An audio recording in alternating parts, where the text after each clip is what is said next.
بسم اللہ الرحمن الرحیم الصلاۃ والسلام علی سید الانبیاء والمرسلین وآلہ الطیبین وصحبہ اجمعین۔ ناظرین، عید کے دن کے مسنون اعمال آپ حضرات کے سامنے عرض کر رہا ہوں۔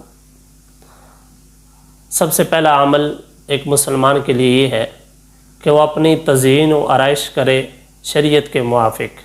شریعت کے خلاف یہ بناؤ سنگار کرنا یہ ناپسندیدہ عمل ہے۔ نمبر 2، غسل کرنا۔ نمبر 3، مسواک کرنا۔ نمبر 4، اچھا لباس زیب تن کرنا۔ اور نمبر 5، خوشبو لگانا۔ نمبر 6، صبح کو سویرے اٹھنا۔ اور نمبر 7، صبح کو سویرے اٹھ کر سویرے عیدگاہ کی طرف جانا۔ نمبر 8، عید الفطر کے دن صبح گھر میں سے کوئی میٹھی چیز کھا کر عیدگاہ کی طرف جانا۔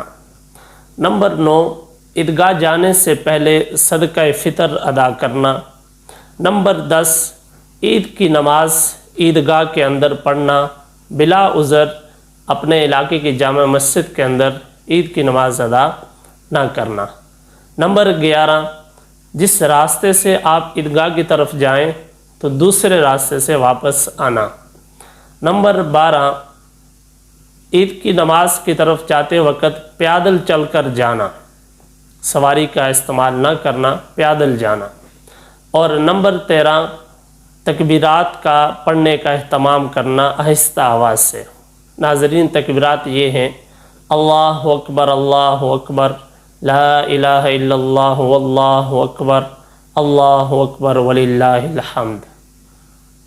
ناظرین، یہ 13 اعمال، مسنون اعمال آپ حضرات کے سامنے ذکر کیے ہیں جو ایک مسلمان کو عید الفطر کے دن کرنے چاہیے۔